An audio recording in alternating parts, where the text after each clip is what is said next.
Allez, bonjour à tous. Aujourd'hui, on se retrouve pour l'analyse du Dodge. Est-ce qu'on a assez retracé pour commencer à se placer dessus? Où on en est? Est-ce que c'est toujours un bon investissement? Ça, c'est du fondamental. On va pas trop s'y pencher. On va surtout voir l'analyse technique des données pour savoir si on est dans une bonne zone pour se placer, les prochaines zones potentielles à aller chercher si le marché continue à saigner tout simplement. Donc on va se mettre en logarithme puisqu'on va voir le précédent bull run. Donc voilà, on a eu notre bull run en 2018 qui s'est clôturé par un petit fois 25% environ, fois 25. On a eu une très bonne zone d'accumulation où on voit qu'on a vraiment accumulé pendant 2 ans. Voilà, ici. Et à la cassure de hop là, cette trendline qu'on trace ici, on a vu qu'on a fait support dessus et on est reparti à la hausse. Et c'était à ce niveau-là où on avait un signal d'achat très intéressant pour acheter en 2021. Et sinon, pour ceux qui trade pas avec les trendlines, on avait à la cassure de ce plus haut ici. Et en plus, on refait support par-dessus. Donc là, on avait un signal intéressant. Et ensuite, bon, pour ceux qui ont acheté très tôt, on a fait un x200, x220. Pour ceux qui ont acheté un peu late, on a quand même fait un x60. Donc maintenant, est-ce qu'on a assez retracé sur le Dodge? Donc on va plus se mettre en logarithmique. Alors, déjà, qu'est-ce qu'on voit? On voit déjà un point important, c'est qu'on a eu une rentrée d'argent très forte.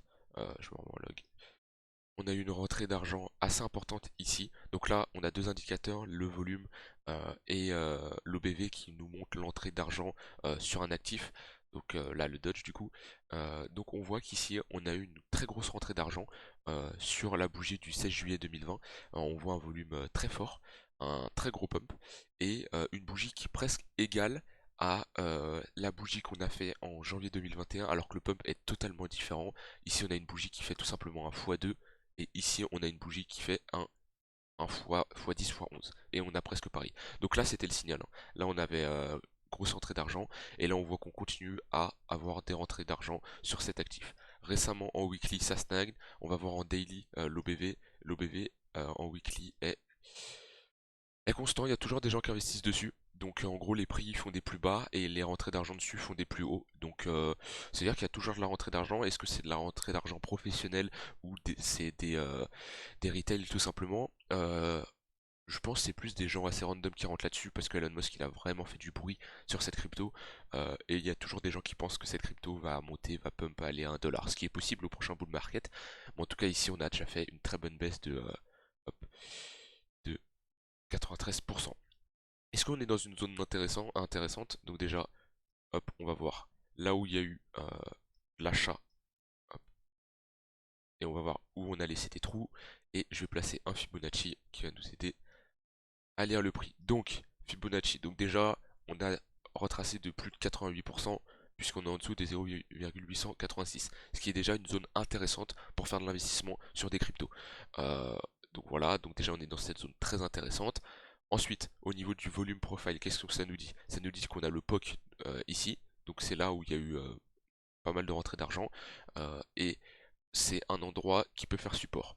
On avait aussi ce trou qu'on est venu combler, juste ici, tac, on voit le trou dans le volume profile de tout ce pump, on est revenu le chercher, donc c'est ce qui est bon signe. Donc maintenant, qu'est-ce qu'on a? Alors, je vais juste reculer ça, le POC qui va bouger, c'est normal, je vais juste reculer ça, donc le trou qui a été comblé ici, tac. Maintenant, en termes de zone, qu'est-ce qu'on a? Là, on voit qu'on consolide. Là, on avait consolidé le 15 février 2021. On a fait un double bottom et on a tout simplement fait euh, le wake-up shake de ce W. Donc, on est dans une zone intéressante puisque on est tout simplement dans une ancienne consolidation. C'est ce qui fait qu'on est en train de tenir. Euh, en général, c'est très bon signe de consolider sur un ancien double bottom. C'est-à-dire qu'il y a beaucoup de demandes ici et il y a des gens qui maintiennent les prix à ce niveau-là. Maintenant, c'est pas pour ça qu'on ne va pas casser et qu'on ne va pas aller plus bas. Donc, si on structure un double bottom qu'on a fait là, donc exactement la même chose.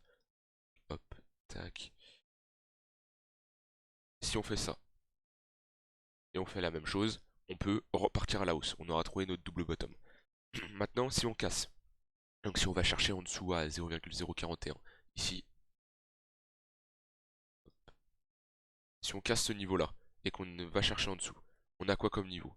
On a le POC qui est juste ici et on a aussi l'ancien ATH de 2018 ici. Donc on a en tout deux zones.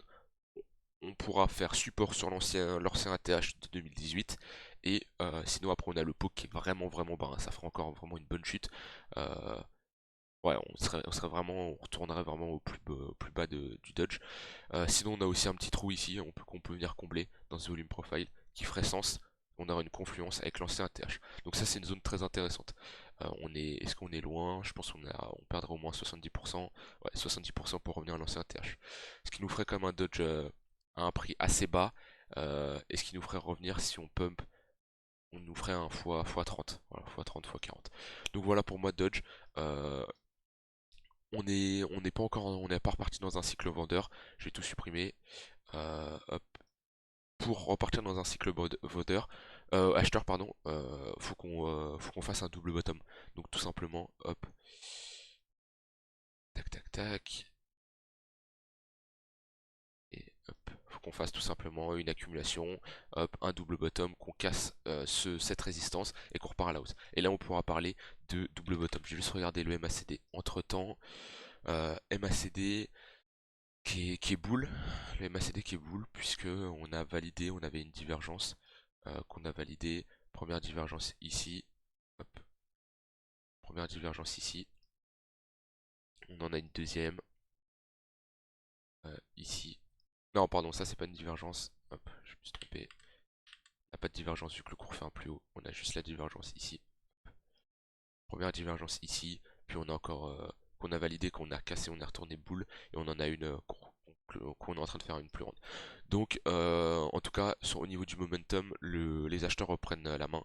Maintenant ce qu'on veut c'est une structure. Et là on sera favorable à un potentiel achat. Et après, moi je vous conseille là-dessus, vu que c'est un shitcoin, de vendre des profits, enfin de récupérer vos profits assez souvent. Donc moi ce que je procède c'est en vendant la moitié à chaque fois qu'on fait x2. Donc si vous achetez à 0,07, à 0,14 vous vendez une partie, à 0,28 vous vendez une partie, à 0,56, etc. vous vendez une partie. C'est ma manière de procéder sur une crypto que je ne souhaite pas garder sur du long terme parce que c'est le genre de crypto qui peut tout simplement s'effondrer. Donc voilà pour l'analyse du Dodge. On se retrouve dans une prochaine vidéo où je vais sûrement vous analyser Shiba.